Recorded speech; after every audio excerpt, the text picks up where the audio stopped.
একটি চির বিদায়, আরেকটি হলো ক্ষণিকের বিদায়। কিন্তু আমরা যে তোমাদের বিদায় দিচ্ছি, এই বিদায়টি হলো ক্ষণিকের বিদায়। তোমরা আজকের এই প্রতিষ্ঠান থেকে বিদায় নিয়ে আমি চাই তোমরা সারা পৃথিবীতে ছড়িয়ে পড়বে। আজকে যেমন আমাদের অতিথিবৃন্দ ডাইজে আসছে, কোনো একদিন আমি প্রত্যাশা করি তোমরা এই ডাইজে বসে বক্তব্য দেবে, আমরা দর্শক সারিতে বসে তোমাদের কথা শুনবো। আমরা সেই প্রত্যাশা তোমাদের কাছ থেকে করছি। আজকে আমি বলতে চাই, তোমরা এখান থেকে যে শিক্ষা নিয়ে চলে যাবে, সেই শিক্ষাটাকে তোমরা তোমাদের ভেতরেই পুঞ্জীভূত করে রাখবে না, তোমরা সেটাকে ছড়িয়ে দিবে। আমরা একটি ভাব সম্প্রসারণে পড়েছিলাম, গ্রন্থগত বিদ্যা পরহস্তে ধন, নহে বিদ্যা নহে ধন, ফলে প্রয়োজন। তোমরা যত ভালো শিক্ষা নিয়ে যাও, যদি তোমরা এই শিক্ষাটাকে ছড়িয়ে না দাও, তাহলে তোমাদের যারা পরবর্তী জেনারেশন তোমাদের কাছ থেকে কিছু শিখতে পারবে না, তাহলে প্রতিষ্ঠান সম্পর্কে জানতে পারবে না, তারা অনেক বড় কিছু হতে পারবে না। তাই আমি তোমাদের প্রত্যাশা করব যে তোমরা এমনভাবে ছড়িয়ে যাবে। আজকে আমি যদি উদাহরণ দেই, এই পৃথিবীতে যারা অনেক বড় হয়েছে, তাদের মধ্যে যদি বলি বিল গেটস, যদি বলি ওয়ারেন বাফেট, যদি বলি জেফ বেজোস, তারা কিন্তু কেউ স্বর্ণের চাবির মুখে নিয়ে জন্মায় নাই।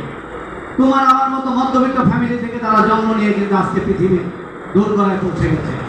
তাই আমি তোমাদেরকে অনুরোধ করব, তোমরা এই শিক্ষাটাকে তোমরা সারা পৃথিবীতে ছড়িয়ে দেবে।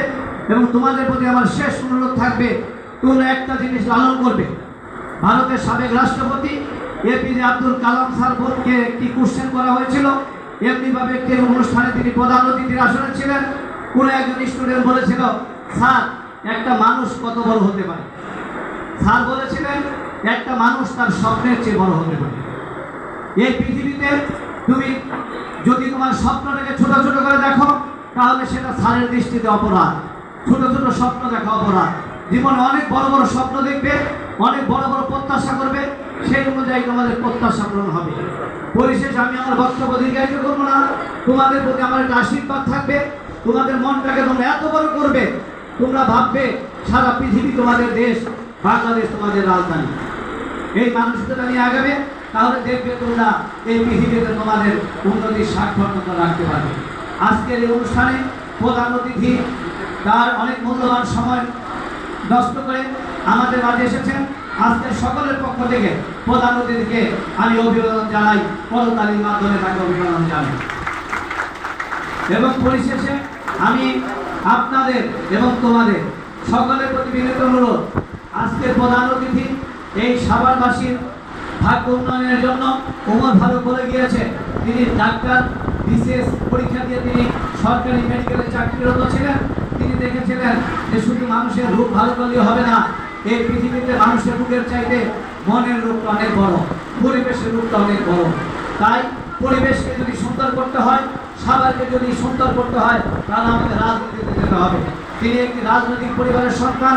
তার বাবাও সাভার এমপি ছিল, তার ভাই সাভার পৌরসভার সাভার উপজেলা ভাইস চেয়ারম্যান ছিল, তার ভগ্নিপতি 27 বছর একটা ইউনিয়নের চেয়ারম্যান ছিলেন। তাই আমি মনে করি তিনি রাজ পরিবারের সদস্য সাভারের। তাই আগামী দিনে আমরা তাকে আবারও সেই জায়গায়, সেই আসনে সাংসদ হিসেবে দেখতে চাই। এবং আগামী দিনে তিনি আমাদের সাভারের জন্য, এবং আজকে আইটি সলিউশন একটি প্রাইভেট প্রতিষ্ঠান, আমি অন্তত তার কাছ থেকে বিনীত অনুরোধ করবো, আল্লাহ যদি আপনাকে এমপি বানায়, মন্ত্রী বানায়, আপনার দল যদি ক্ষমতায় আসে, আপনি আইটি সলিউশনের জন্য প্রাইভেট প্রতিষ্ঠান নয়, একটি সরকারি প্রতিষ্ঠান আপনি সাভারে এনে দেবেন আমাদের জন্য। এটা আপনার নিকট আমাদের প্রত্যাশা। পরিশেষে সকলকে অভিবাদন জানিয়ে, আপনাদেরকে আবারও ধন্যবাদ জানিয়ে আমি আমার সংক্ষিপ্ত বক্তব্য এখানেই শেষ করছি। আল্লাহ হাফেজ, ভালো থাকবেন।